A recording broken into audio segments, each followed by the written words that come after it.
Are we live? We sure are, Sean. Okay, that sucked. It's the CHGO White Sox podcast.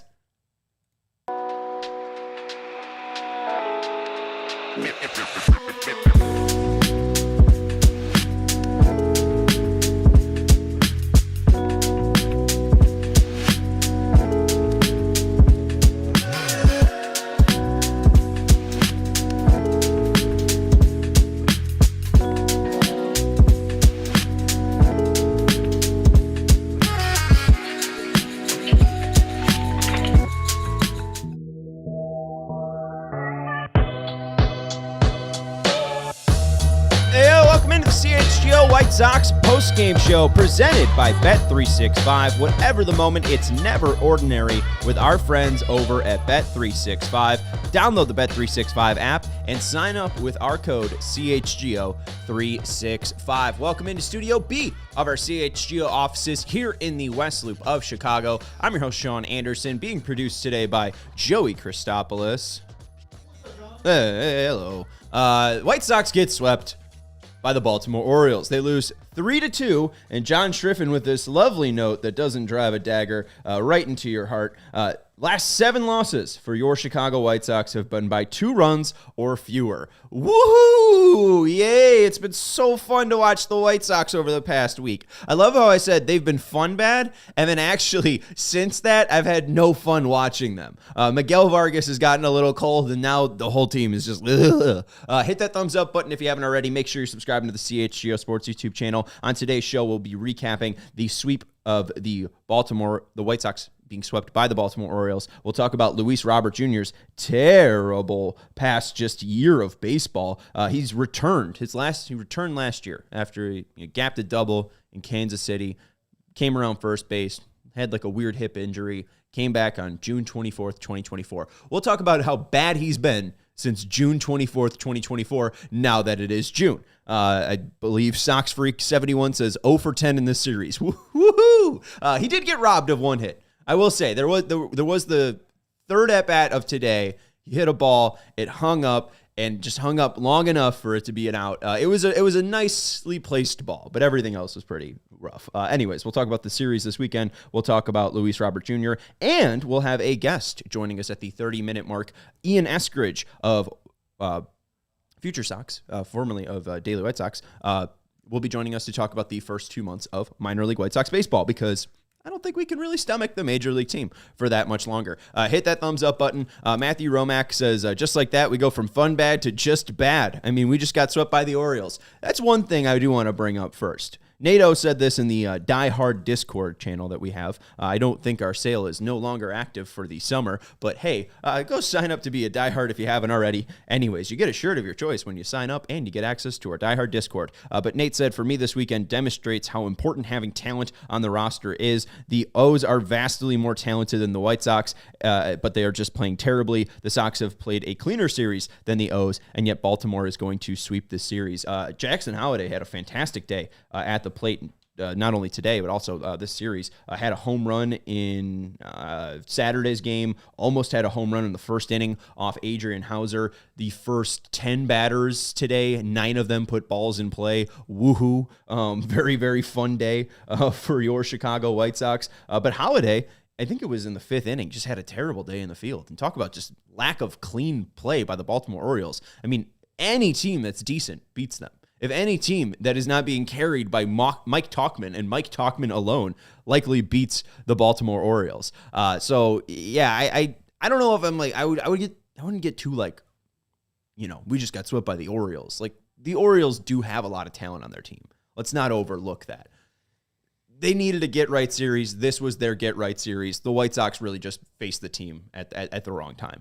I like the effort from the weekend in ways. I also was repulsed by the effort this weekend by the White Sox. Today, Adrian Hauser did his best. I think for what my expectations were for Adrian Hauser, they were pretty low, and he's come in and has been pretty fantastic for the White Sox. I believe now it's 18 innings in his first 3 starts, 18 and a third innings for Adrian Houser.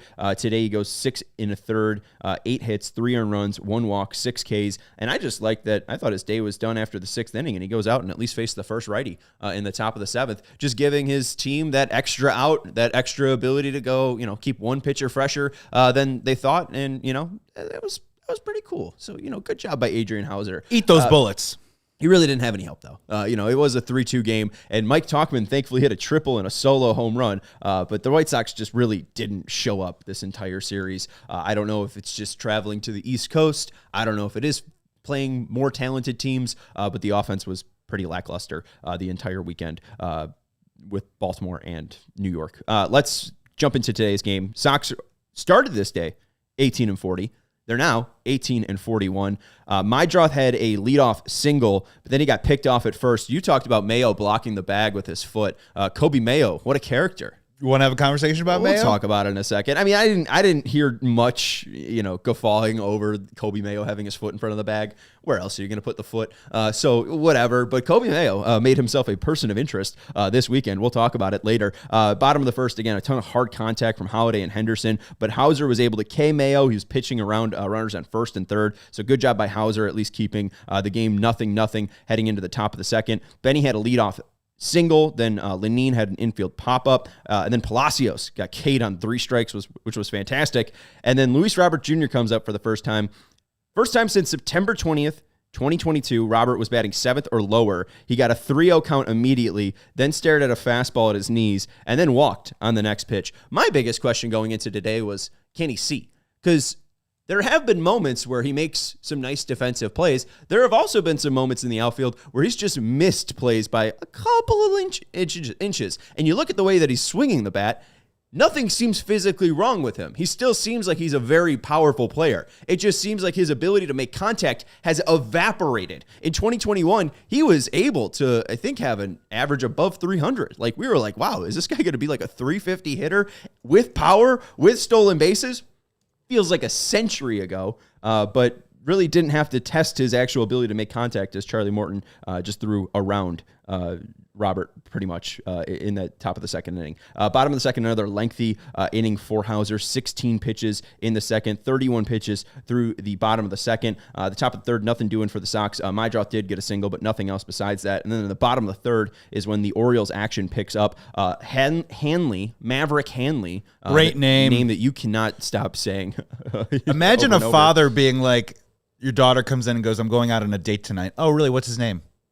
Wait, his name's Maverick Handley? Does he fly a fighter jet? Like, I mean, I'm assuming you're Looks the 80s like I'm on the kid. porch with a shotgun tonight. Yeah. So Hanley hits the longest first single you ever seen in your life. Again, 9 of the first 10 batters put the ball in play against Houser. Then Urias with a RBI single, making it 1-0 Baltimore. Hauser's 14-inning scoreless streak ended. Bases were loaded after a Gunnar Henderson single. Then O'Hearn hits an RBI sac fly to make it 2-0. Houser again K's Mayo on a called strike, and then Cade Carlson. So it could have been a very big inning for Baltimore there, but Houser able to pitch around it. I think I saw our guy Sox Jack from Lyle being like, oh, well, the Adrian Houser thing's over. I'm like, you know what? Yeah, they put a lot of balls in play, 8 hits today, but he also struck out 6, and I was just like, I'm surprised we've gotten here 18 innings and it's 2 earned runs for Adrian Houser. Like, I've been still very impressed. My expectations for Houser were the complete basement. If he was able to throw a game for the White Sox, woohoo. I was hoping that he could have a Brad Keller run from 2024. This looks a lot more interesting than, Brad Keller from last year, to just put it simply. So he faced 37 lefties today. Can we put in a request for one of these left-handed hitters from the Baltimore Orioles? I mean, I get it, and they jumped early on in the counts, so that's an adjustment period that he has to go through, but he hung in there and quality start. Yeah, and they ended up adjusting. I mean, he really did settle in after the bottom of the fourth. Top of the fourth, Sosa had a 1-out single. Then Palacios bunted. I wasn't sure, because some people were, I think one of our watchers, Kevin, was upset, like, why are they bunting? And I don't think it was a sacrifice. I think they wanted to test the 41-year-old to see if he could get off the mount. Palacios, like, really hustled down the line and nearly made an infield bunt a single. I didn't hate it because I think it was bunting for a single and seeing if the 41-year-old was spry enough, and there he was. He was spry enough. So shout out to Charlie Morton for being able to field his position. Robert comes up again, and he doesn't have to do anything. Maverick, your guy, sticks his glove out too much. Robert hits his Maverick's glove with his bat. So Robert reaches first on catcher's interference, and then Caro grounds out to end the fourth. Very quick bottom of the fourth for Hauser. I should actually put out one note. Mateo gets K'd, then Kierstead hits a triple. Maverick Hanley gets K'd, so they're out of the inning. But the way they get Kierstead out is Caro throws behind the runner, Rojas runs over, and they pick off Kierstead at third. So, the cardinal rule is don't make the first and third out at third. What about the second? Is it okay if you're Heston Kierstead to gap a double, and if it's the second out of the inning, you're getting out at third being picked off? That's a pretty rough look there by Kierstead, and a great job there by Caro picking off the runner. Very slow top of the fifth for Charlie Morton. There was a 2-out triple from Tauchman, but Vargas couldn't drive him in. Bottom of the fifth, 1-2-3 for Hauser. He was at 72 pitches through the fifth. Again, just very clean.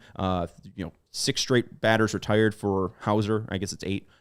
Then top of the sixth, Morton. Still facing the White Sox. Benny with a leadoff single. Then a balk pushes Benny to second. A very, very iffy balk. I don't think that Benny should have been on second. You saw that his back leg twitched. Yeah, it's one of those balks that when you look at the replay, then you can get out the binoculars and then find the balk, but it was very hard to see on first blush. Seemed like he was just going home. But anyways, that pushes Benny to second. And then it's a Holiday error.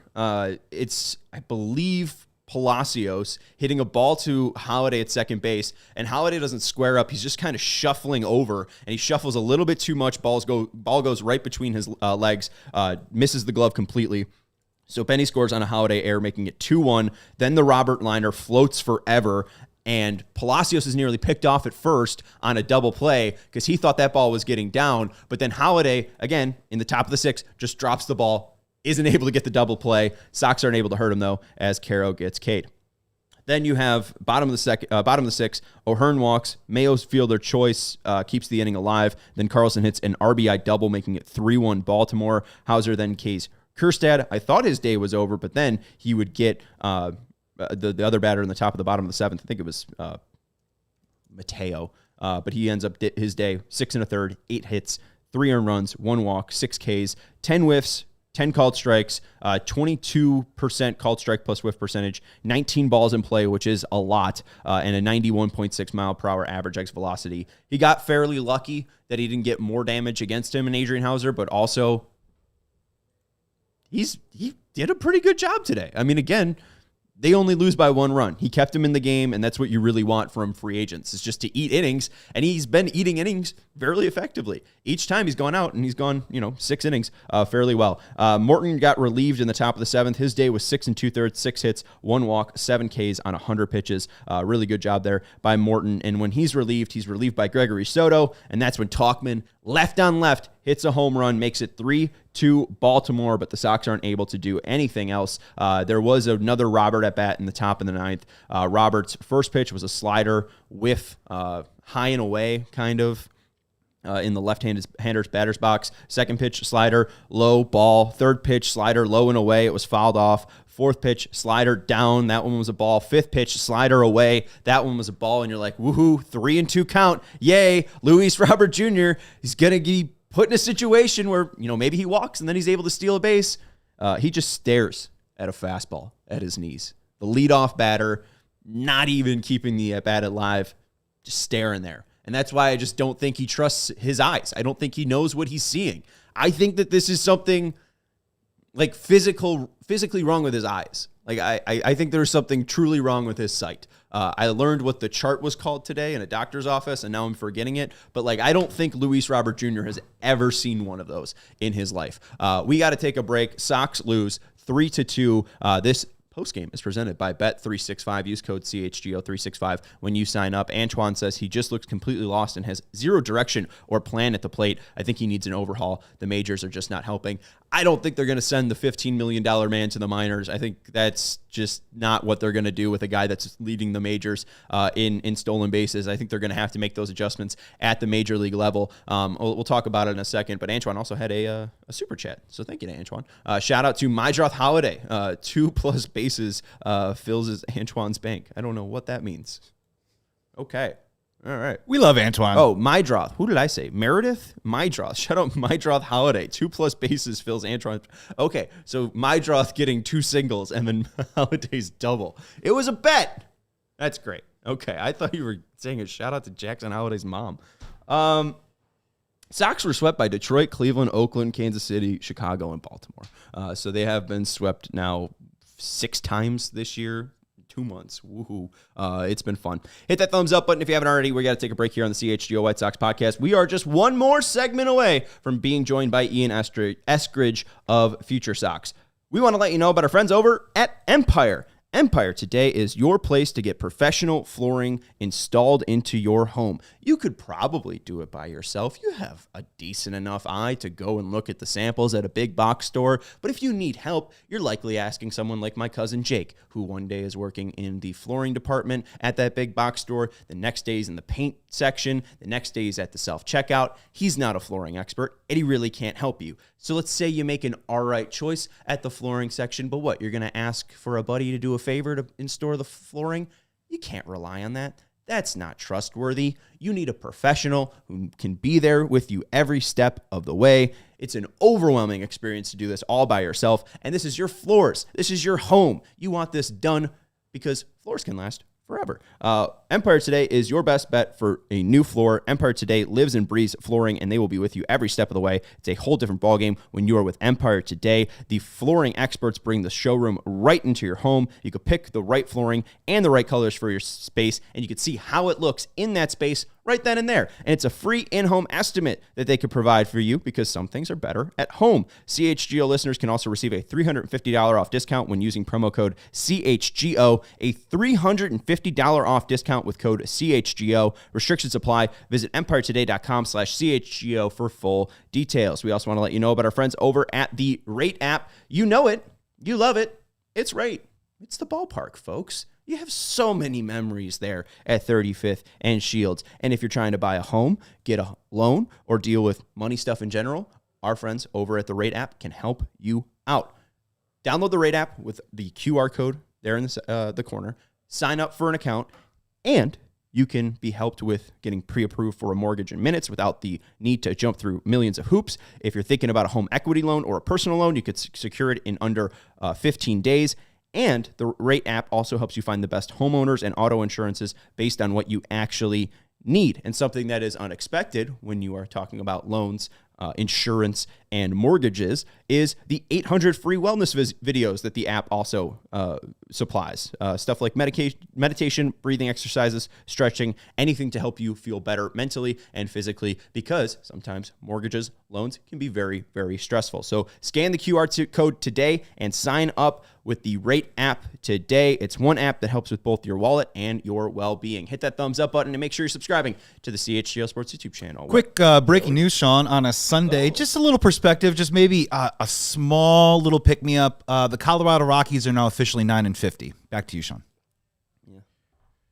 It just sucks because it's like, I just know that Christian, who's doing the show for DNVR, is also by himself. So it's like, my heart just goes out for our guys at DNVR.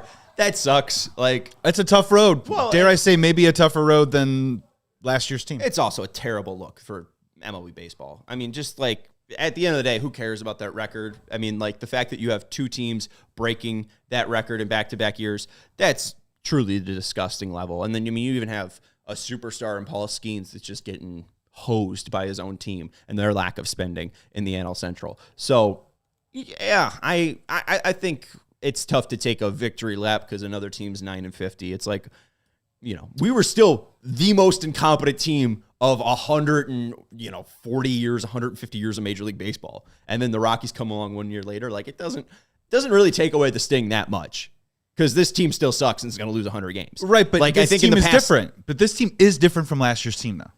It's not about a victory lap with the Colorado Rockies. I think people walked into this weekend hoping that the White Sox maybe walked out with a couple more wins than they should have when they walked out with 0 against the Orioles.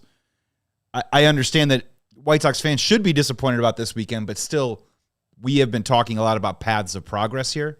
And obviously the White Sox are a couple of steps ahead of other teams, and especially the Rockies. CHSN flashed this. If you're talking about progress, the first month the Sox were 7-23. The second month 11-17. So there's your progress. 4 more wins. The run differential -32 in the first month, -19 in the second month. So there you go. There's a couple of runs with 13 in the positive direction. Home runs, they hit 24 in the first month, 22 in the second. So a little bit of a dip, but also, keeping steady. And the team ERA 4.19 to 4.02.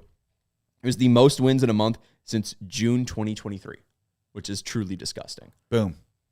Not really boom. I said it very tiny. It was the tiniest boom. It's pretty disgusting. It's a little bit. They haven't won 11 wins in a month. You're 11-17, and that's the best you've done since June of 2023. That's the bummer. Is you're coming off of, honestly, a fairly competitive, decent month by White Sox standards in the month of May, and this series this weekend was pretty disappointing. Yeah, and I mean, they have no talent, and the talent that they do have sucks. Let's take the temperature with our friends over at Four Seasons.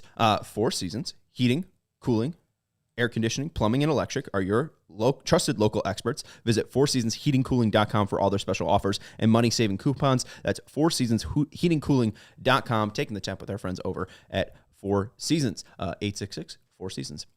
Luis Robert Jr. has been very, very bad. And when we talk about talent on this team, there is one guy with a ton of talent. And you can easily, anyone at home, your grandma can do this, maybe, if she's technically advanced, to type in Luis Robert Jr. baseball reference and then go look at his stat line and see how much he sucks. Let's really jump into the numbers of how much he sucked. Month of May for Luis Robert Jr., 94 plate appearances, 195 average, 245 on-base percentage, 276 slugging percentage, a 45 weighted runs created plus. 100 is major league average. 50 is 50% worse than major league average. So he's even 55% worse than major league average. Great. 1 home run in the month of May, 9 stolen bases and 0 caught stealing, which at least, he did something. He wasn't 100% of something. He wasn't worthless. His WAR for the month of May, -0.0 or -0.2. So, which is tough because he wakes up with a half-point WAR. Yeah, pretty much. I mean, with his ability to steal bases 100%. And ability to play defense, I mean, he's got a leg up to be a positive player. He just can't do anything at the plate. In the month of May, 6.4 walk rate, 30.9% K rate. Brutal from Luis Robert Jr. I think someone said 0 for 10 in the series. Saturday, 0 for 5 with 3 Ks. And since June 4th, 2024, that's when he returned from the IL last year. He started the season pretty decently, played about 10 games, and then got injured in Kansas City. Returned June 4th, 2024. This is out of 133 players. I'm going to read the ranks. So they're out of 133. So I'll say his weighted runs created stats plus, and then I'll say a rank. And the rank will make you very, very sad. Weighted runs created plus since June 4th, 2024, 74. Out of 133 players, Robert ranks 130. In FWAR, 0.2 WAR. Out of 133 players, he's 124th. In average, 210, 130 out of 133. On base percentage, 277, 131 out of 133. Slugging percentage, 344. That's 123rd out of 133. And then here are the ones that he shines at, folks. Stolen bases, 43, 5th in the majors since June 4th, 2024. So, hey, not bad. And then strikeouts, 3rd in Major League Baseball, 196. And then that doesn't include today where he strikes out for another time. That's 197. So closing in at 200 in the past calendar year. Antoine says, if Luis continues this path, do the White Sox just not pick up his option and lose out on any type of trade? I think he'll be traded. I think that there's no way that a GM does not look at his ability to play defense and steal and say, we should bat this guy 9th in our lineup. You look at how good Michael Kopech was once he left this team. I think that, especially when you look at his StatCast numbers, he swings his bat very, very fast. Like There's nothing physically wrong with Luis Robert Jr. He's still able to get up to a very high speed in the outfield and on the base paths. Like, he still seems very athletically inclined. It seems mentally that he does not want to be here. I don't know if it's the 170-something losses in the past 2 years. I don't know if it's because Yoan and Eloy and most of his friends are gone. A lot of the old faces are gone. And I don't know if maybe he's just not been able to connect with some of the new faces. He doesn't want to be here. I think that's just what it is. And I think truly it just sucks because we all know his talent. We know what he can be. And someone asked him, what do you think about being traded? And he says, nobody wants me. It's kind of a sad sap situation. It's like, you know what? Like, just go take batting practice for 20 more minutes and just see if maybe something clicks, because you have the athletic gifts that like 0.01% of all of humanity has. And it sucks to see it get wasted away, because I know it won't be wasted away. I know at some point in July, they'll trade him for, I'll say, a bag of balls. It'll probably be 2 players. It'll probably be some bat and some arm. It'll probably be, 2 players within a system's top 13, right? Like, it won't be nothing, but it won't be what Luis Robert Jr. should have got. And he'll go to that team, and I swear to God, he'll have the best 2 months of baseball of his career, and it will make you sick. It will make you throw up all over your nice shoes. And I have white leather shoes. You think that's going to go well? No. I'm not happy about this, because I know at some point 88's going to click, and 88's going to look like a monster. And probably when he goes to the playoffs, he'll look even better. And it'll suck. It's not going to be fun. This is the worst part of 2025. It's not the losing. I expected the losing. I thought that maybe if they were able to turn it around, it would be because the one player that they actually pay money that has talent would be able to lead them to victories. And he's the one person that's like not working. He's the one not working as in like, I don't know what his actual day-to-day output is, but I'm saying like he's the one guy that is actually not performing. Like if Luis Robert Jr. was able to lead off the ninth with the hit, what does this game look like? If Luis Robert Jr. doesn't go 0 for 5 yesterday, is it not a 4-2 game? It's a 2-1 game on Friday. He's not able to get a single hit. Like, we need something from Luis Robert Jr., and I think it's in there. I know it's in there. And it's going to take for him to get a change of scenery for this to all click. He needs protection in a lineup. He needs to clear his head, and it's not going to happen in Chicago. And it sucks. Can't wait to watch him in Philadelphia, though. Yeah, wherever he goes. I don't think Dave Dombrowski's ever going to deal with Chris Getz again.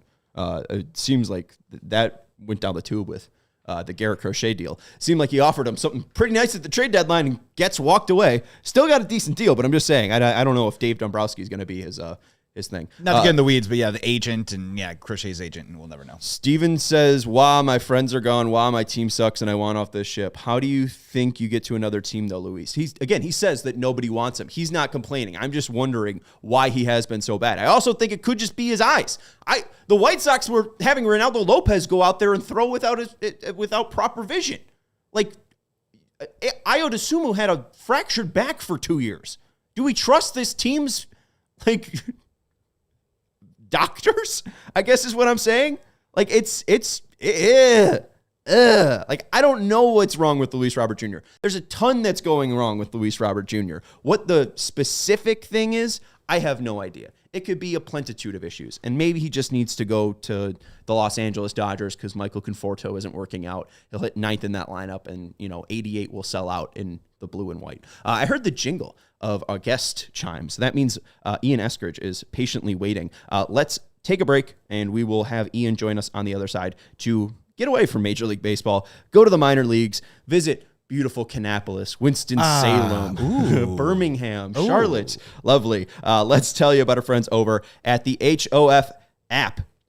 Our friends over at the HOF app, built to fix the stinging pain of mixing your parlay by one leg. Whether it's a White Sox relief pitcher giving up a walk-off bomb in the 9th, maybe it's a Cam Boozer sack fly going over the head of Luis Robert Jr. that doesn't even want to catch, breaking your parlay up. It was started by 2 lifelong sports fans who happen to be Ivy League grads. HOF makes parlay parlay research, smarter, faster, and data-driven. This is not your buddy's group chat full of hot takes. It's a full analytical engine. The HOF app gives you access to advanced stats, historical data, and powerful tools to help you bet smarter. And the big thing, too, now with over 100 games played by the Pacers and Thunder, they have so much data to comb through to help you build out these great NBA final parlays. Maybe you have some baseball ones. You got 2 months of data to build off of, whether it's MLB, NBA, NFL, NHL, or college sports. The app gives you beautiful charts, clean visuals, and real insights, not hype. They believe anything the book knows, you should know too, because parlays don't have to be dumb bets. With HOF, they aren't. With a 4.9 rating in the App Store and over 6,000 five-star reviews, it's easy to say HOF has already helped a ton of people bet smarter. For you, our listeners, for a limited time, you can get a 7-day free trial, but also you can get a 50% off your first month when you use code CHGO at checkout. Just download the HOF app on iOS or Android and visit hof.bets.com and enter code CHGO, and you're all set with a 7-day free trial and 50% off your first month with HOF bets. We also want to let you know about our friends over at Ray CDJR. If you are in the market for a new vehicle, now is the time to check out Ray Chrysler, Dodge, Jeep, and Ram. It is your chance to score a great deal during the employee pricing sales event. Head to Ray CDJR on Route 12 today to choose from their huge inventory of new Chrysler, Dodge, Jeep, and Ram vehicles. And right now, lease the new 2025 Jeep Grand Cherokee 4xE for only $245 a month for 24 months. Plus, shop over 125 vehicles priced under $20,000. With a friendly team of brand experts, the team at Ray CDJR is here to help you during each step of your car shopping journey. Plus, since they prioritize affordability, you won't overpay for the next vehicle you need. And with Ray's Price Promise, you can shop confidently with no add-ons or no hidden fees ever. The price you see is the price you pay. It's that simple. So go check out our partner today to shop one of Chicago area's largest inventories. Find the right vehicle for you, then drive home happy. The team at Ray CDJR is the only team we recommend. Don't miss out on the Employee Pricing Plus sales event for huge savings on the Jeep Grand Cherokee. For more information, visit Ray CDJR today on Route 12 in Fox Lake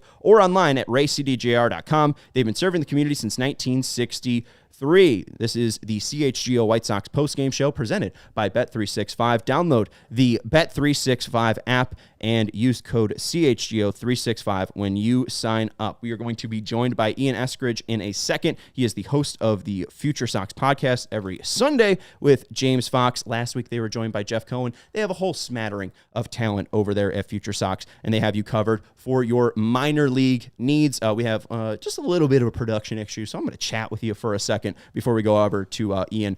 Friday, Sox did lose 2-1. It was scoreless till the bottom of the sixth. It was a Urias sac fly that made it 1-0. Then Caro threw down to second when a runner was stealing. No idea why. Then Mountcastle stole home, made it 2-0. Tachman then doubled in the then Benny doubled, making it a 2-1 game. But no runs outside of that for the White Sox. Burke pitched 90 pitches in that game, 6 innings, 5 hits, 2 earned runs, 1 walk, 6 Ks, 24% called strike plus whiff rate for Burke, 16 balls in play, and only 86.5 mile per hour average exit velocity. Dan Altavilla also made his major league debut for the White Sox, replacing Miguel Castro on the MLB roster. All right. Let's head over after we tap dance to our pal Ian Eskridge, the video guru over at FutureSox. Again, they stream on 8 p.m. Over on Sundays at the FutureSox YouTube channel. You can check them out at futuresox.com for all their writing. Hi, Ian. Hi, Sean. How are you? I'm good. How are you? I mean, that's the most important question because, at least I think you're celebrating that Tim Elko's back in Charlotte, but you're also probably, a little dismayed that the White Sox don't have a first baseman on the roster. Do you understand what they're doing? Why is Tim Elko in Charlotte? No, I have no idea what they're doing. I don't know. I think that one of the things that Chris Getz has really seemed like he has prioritized is flexibility. Now, I don't know if that's exactly what you would call moving Miguel Vargas and Lenin Sosa to first base. I don't know if you would call that flexibility, but those guys can play multiple positions, and I think that that's what they're going for right now. But I mean, in the grand scheme of things, I don't really understand why you would demote both your first basemen. And I have no problem with them sending Vaughn down to rework his swing and try and get his mojo back to at least an acceptable level. But it's just, that's kind of a head scratcher. I think you posted it, or maybe the Knights did. They posted Vaughn gapping a double to right center field, and then someone saying, "Hey, get him up." I'm like, isn't that what he was always doing? Has Vaughn looked differently since he's been sent down to Charlotte? Not really. I think that, it's just kind of the, like today, I think he had, he had a strikeout and he's grounded into several double plays. And I mean, it's not really that much different. I think, he hit a 459-foot home run the other day. And so, as soon as he did that, a couple of people chirped, that, yes, he's already, this is what he needs. And I don't really think that it's necessarily I don't think it's a magic cure. Yeah, no, I mean, even with Torkelson, like Torkelson didn't even tear up AAA, and then they called him up to the major leagues, and it still took him a bit to even adjust and become, what he is right now. Sticking in Charlotte, there were a lot of people upset that Brooks Baldwin was sent down to Charlotte. I think I came to reason it, especially because they needed to send someone down with options. Brooks ends up being that, but it seems like he's been a little bit more comfortable. Am I wrong with that now that he's playing more center field and shortstop, not just, every position under the sun? Yeah, I think that, he needed a reset with the bat. I don't know whether he would have done this up in the majors or, maybe he just needed that thing to say, hey, you're not just going to have a free ride up here. You're going to have to earn your way back up. And he's hitting 326 with a 1021 OPS at Charlotte. I mean, short, small sample size, of course, but, he had a big triple today that drove in 3 runs or maybe it was 2 runs on that triple. And I think he had a sac fly as well. So he's looked useful out there. And I think that it was necessary to get him more time in the outfield to actually be able to understand, like how his routes have to be, get him a refresher there. I know ultimately, do they keep him in the outfield all the time? I don't know. It seems like a kind of maybe a weird thing to, move him around a lot if they plan on only using him in the outfield. Yeah, no, absolutely. And I think, he's worth playing at every position. Like, I didn't mind him playing second and short. Like, I think it made sense that the 23-year-old's making some mental mistakes playing at different positions, but maybe he can get used to that. The main piece in Charlotte is Kyle Teel. I've been trying to tell people I don't think Kyle Teel is going to be a White Sox in 2025. Do you feel that way? Do you think that there's going to be some point, maybe in September, when Teel gets called up, maybe even before that? What do you expect from Teel? I think the main thing is that they are going to try and keep his rookie status for next year. I'm assuming that it's just like you. I'm assuming that it's going to be a late call up, if at all, this year. Just because, I don't think that they want to burn 2 of their catchers, 2 of their possibilities of trying to maybe get one of those rookie of the year picks, which, it's kind of a crapshoot anyway, because, unless you're on the Red Sox or something like that, getting votes is kind of difficult. Well, and also, do the White Sox want them to get PPI incentives where they have less time under control? Like, that's the other two-edged sword, is like, do you want Braden Montgomery for 6 years or a rookie of the year in 5 years? Let's go to Double-A. I heard Brian Bannister saying they tried to go back to what worked for Noah Schultz in 2024, changing some mechanics. What have you made of the reworking of Noah Schultz? What wasn't working, and what have they tried to maybe get back to?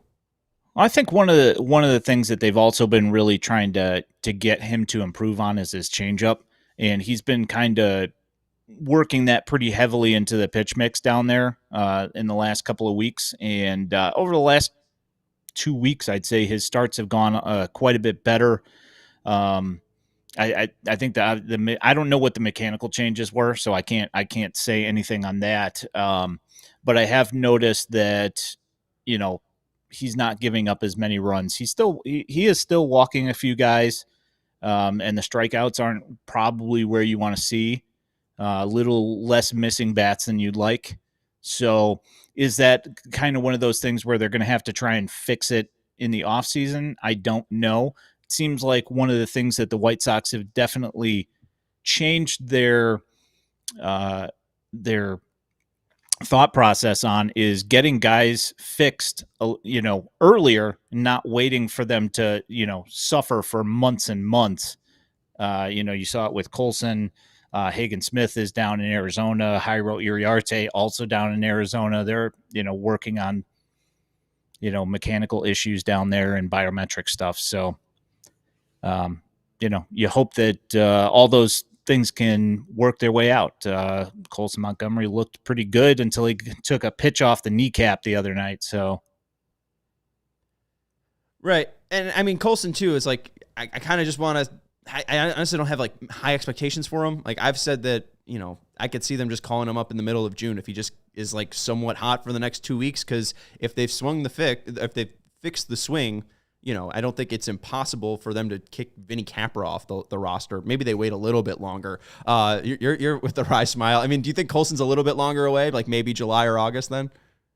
The MRI and X-rays came back negative on his knee, I guess. So everything seems to be okay. So, if the guy keeps on swinging it and hitting at a 167 WRC plus or whatever it was since he came back, I don't see how they can keep him down, and I don't really see the motivation to keep him down because if you just wait and watch him continue to do that, and then you bring him up and he struggles, like, you don't want to send him right back down. So I don't know. Right. That's just my thought.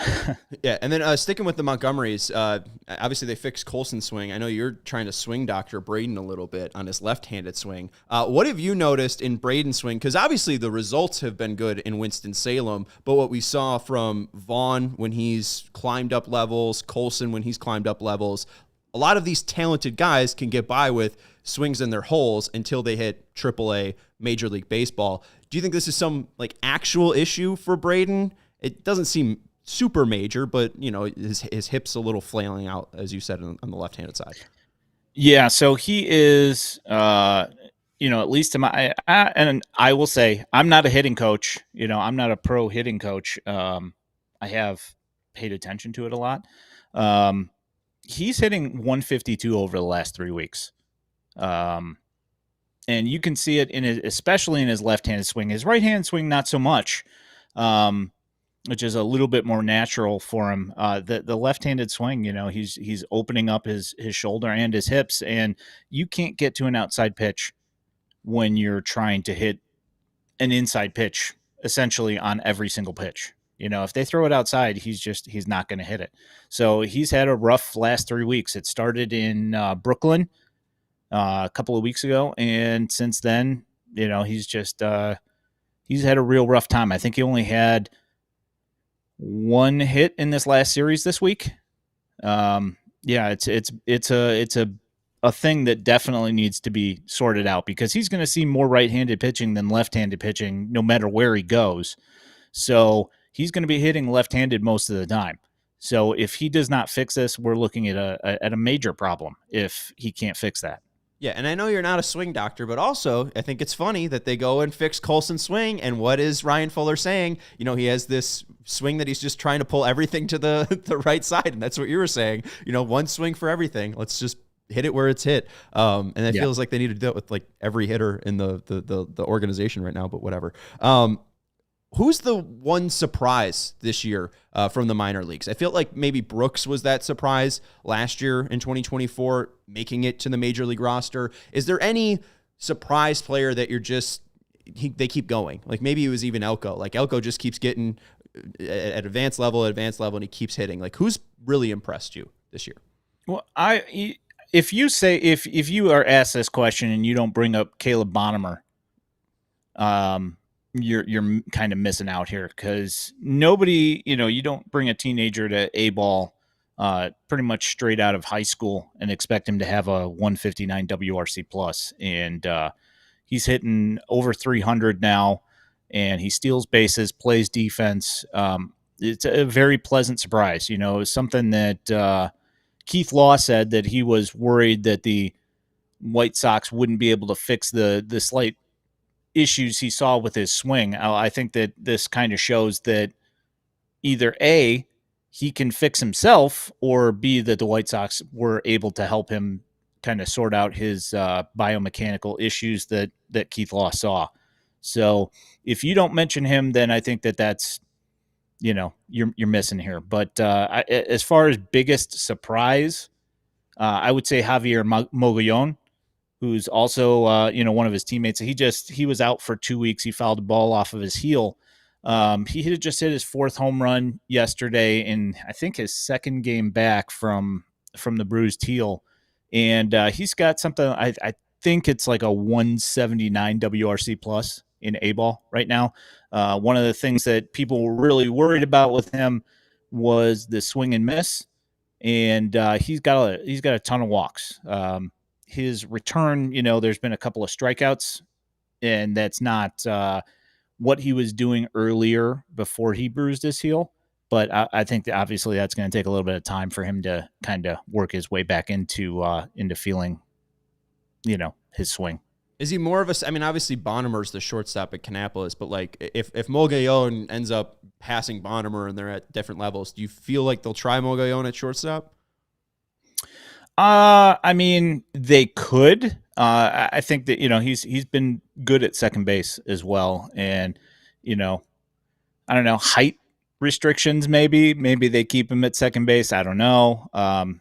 The one thing that he has is just crazy bat speed. So,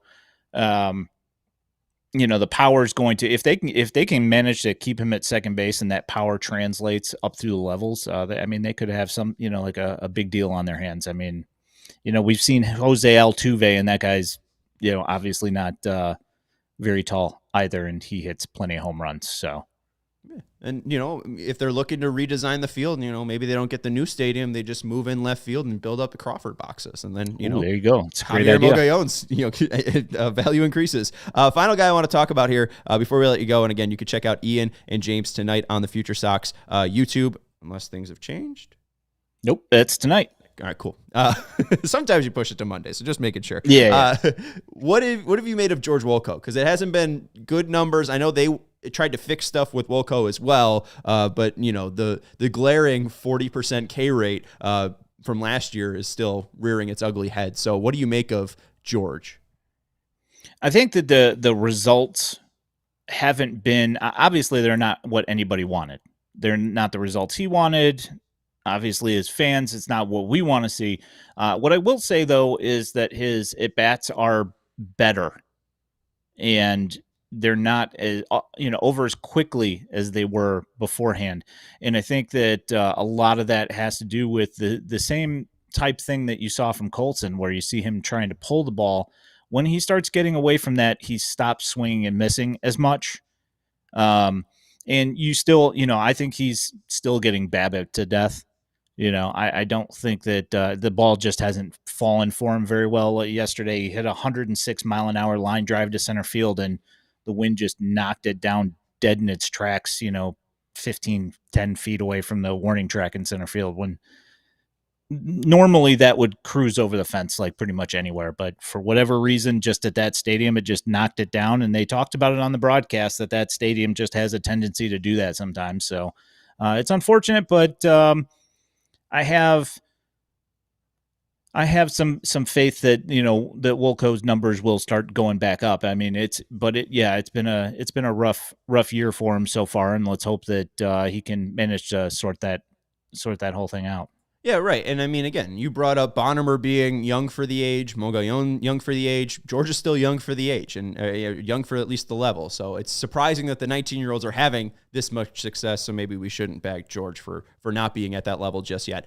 Ian, we appreciate you joining us. Again, you are the host of the Future Sox podcast. You could check that out at 8 p.m. tonight with James Fox over on the Future Sox YouTube channel. Appreciate all of Ian's work. And if you don't follow him on X or Twitter, go follow him at Future Sox or at Daily White Sox too. because that's where he posts all the highlights. So if you want to be looped into all of the minor league action, check out Ian on Twitter. Appreciate it, Ian. We're going to wrap up the show. Hit that thumbs up button. Make sure you're subscribing to the CHGO Sports YouTube channel. Thank you to Joey Christopoulos for producing the show. We will talk to you tomorrow to recap the Monday game of the Tigers and White Sox. Goodbye. We all silly like the mayor.